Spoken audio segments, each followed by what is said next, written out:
All right, so I know it's not going to be the opinion of everyone else, but in my opinion, Spain-Italy is my favorite football performance that I've ever seen since I've been watching football. I know that's a bold statement. I was there for the World Cup final. I've watched a lot of football games since.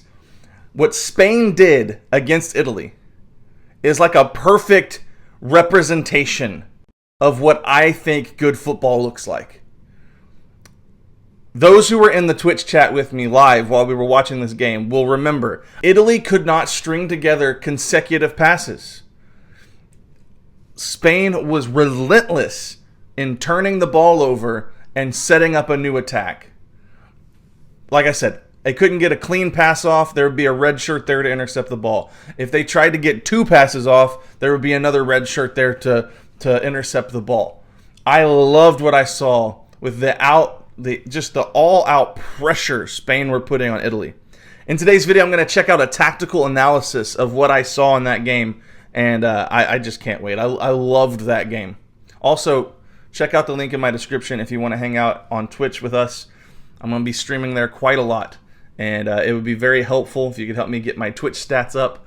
Spain are very quickly proving to have one of the most interesting tactical systems at this Euros that can adapt to the opponent and find weaknesses in their defensive system. And last night against Italy, there was no competition, with Spain completely suffocating them in their own half. Yep. Let's take a look. If it wasn't... Yeah, it was the suffocation of Italy in their own half. That was what was just... It was just a span of the game. It wasn't the entire game, but there was a span of like 20, 30 minutes or so where Italy could not get the ball out of their own half, and it was fascinating performance by Spain. For an extremely impressive performance by Donnarumma in goal, the scoreline could have been much more in favor of this Spanish team, with a standout individual performance by Nico Williams on the left flank. And we're going to be taking a look at how Spain were able to exploit a weakness in Italy's defensive structure. So while both teams started the match in a 4-3-3, in reality Spain were in possession for the vast majority of the match, especially in the first half, and then a little bit less towards the end of the match when Italy tried to push forward a little bit more frequently. But the reason why Spain are so good at controlling the tempo of the match and controlling possession in the first phase of build-up is because of the position of the fullbacks. Now, this worked well against Croatia, but it worked especially well against Italy last night. And the fullbacks in Spain's system are used very deep and very wide to create essentially a back four defensive line that they can use to circulate possession and make it very difficult for the defending team to close down the players that have the ball. Now, they were able to exploit this against Croatia for a reason that we'll look at in a minute, but against Italy, what Spalletti wanted them to do was press man for man in the first phase of build-up. So the first issue was that Scamacca was in a 2v1 against the centre-backs, and so they pushed Fratesi up on the second centre-back to try and even out this position. But then you'd have either Jorginho or Barella trying to pick up Rodri in the centre, and then Chiesa and Pellegrini would push out wide to cover the fullbacks. And this essentially meant that either Jorginho or Barella was in a 2v1 against Fabian Ruiz or Pedri in the middle.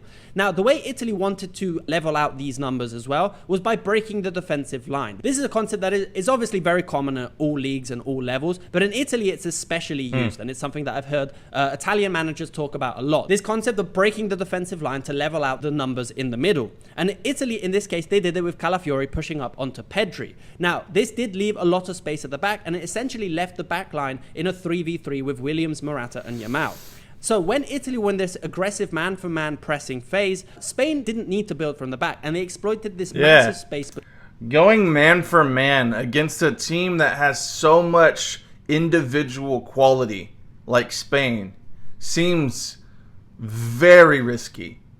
Like, if you're one-on-one with Yamal, Morata, and Williams, like, that's not a recipe for success. Because those players are, there's going to be, you can't ask Di Lorenzo and Bastoni and Di Marco to shut down those three brilliant attacking players for an entirety of the match. Like, 1v1s with those, I feel like it's just so risky.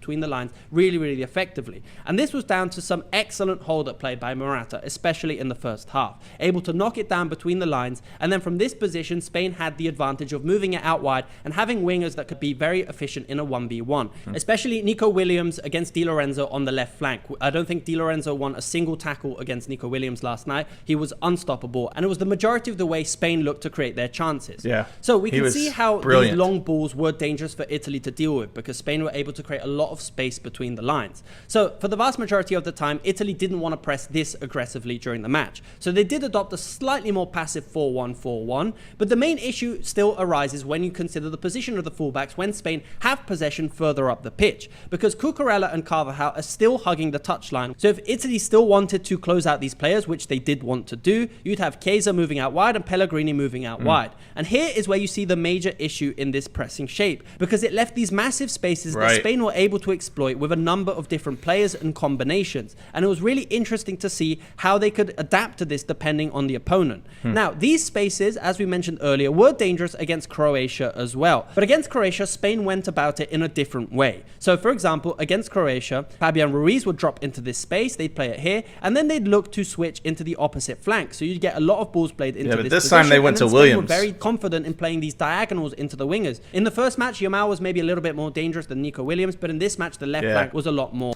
No, in this match, Williams was dominating, and so they were just playing the ball right to him and letting him cook on the, poof. What a great performance from him.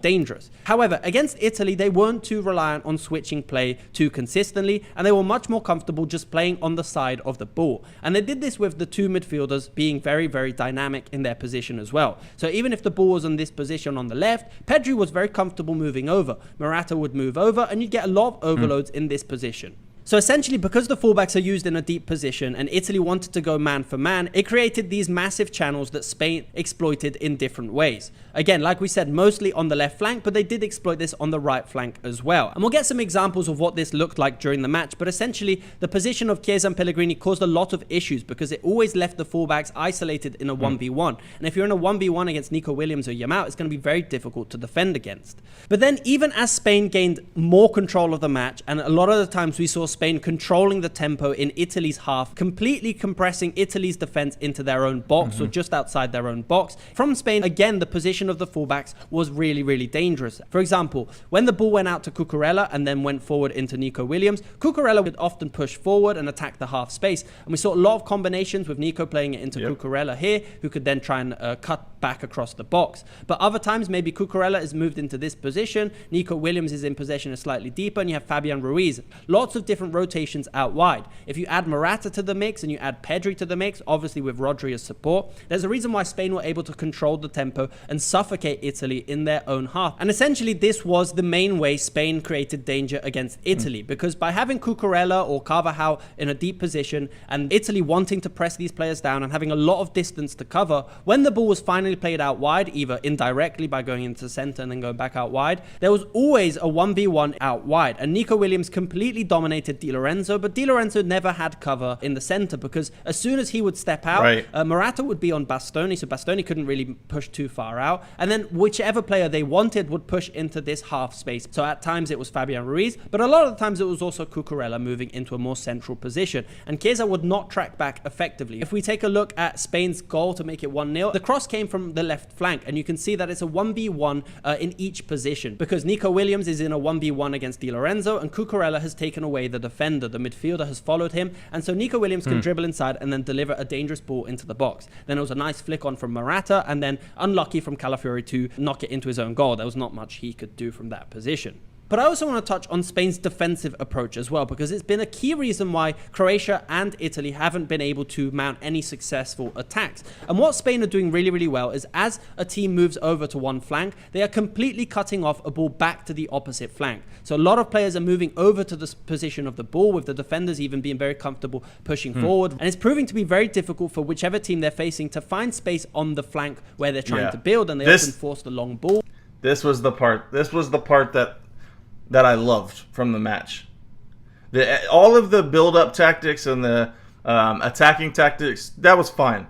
It was the defensive tactics by Spain that, in particular, that had me floored. I loved watching this. And Spain are able to win it back, and they're not finding the space to move to the diagonal on the opposite flank, where Spain do leave a lot of space in their press. Croatia had the same situation where they did have a lot of space to exploit on the opposite flank, but they just weren't able to make it past this Spanish press that did have a lot of players on the side of the ball. So Spain's initial press was really impressive, but when Italy did have the ball and tried to create more structured attacks, their pressing shape was also very aggressive in the deep position. Now, a 4-3-3, you'd often expect them to shift either to a 4-1-4-1 or a 4-5-1, like I have them lined up here. But actually, Spain were very aggressive, and they kept basically to their 4-3-3 without the ball as well. So Nico Williams and Yamal were very aggressive on Italy's back three when they tried to build, and it made it difficult for them to create any dangerous opportunities because they had a lot of players, and they still outnumbered Italy's midfield two of Jorginho and Barella or Fratesi, depending on which side they wanted to build down.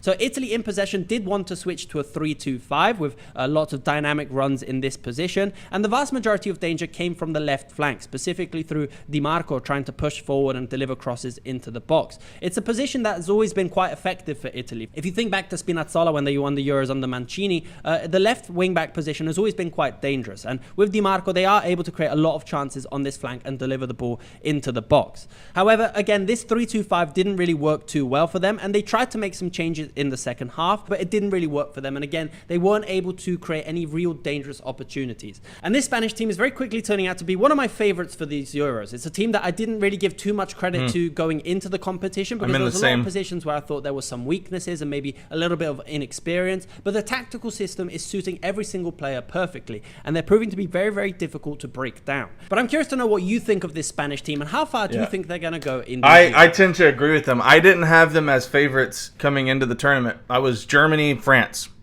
I still think Germany is the favorite. Spain have won me over, though. And he didn't really get into it a whole lot in this breakdown. But that little span of time where Italy are trying to get the ball out of their own half and they cannot find a pass. It was boom, boom, boom, one after the other.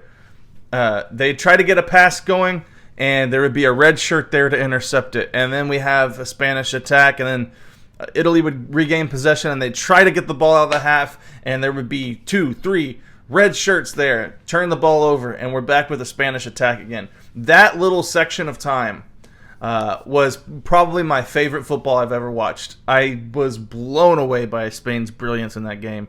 And the more I've sat with it even after the game, and this video is probably going to come out probably quite a bit later because I'm about to have to live stream the next Euros matches. But after having some time to sit with it, this was my game of the tournament. This is why I love football. This game is a perfect representation of why I fell in love with this game. Anyway, what are your thoughts? Leave those comments down below, and I'll see you guys in the next video.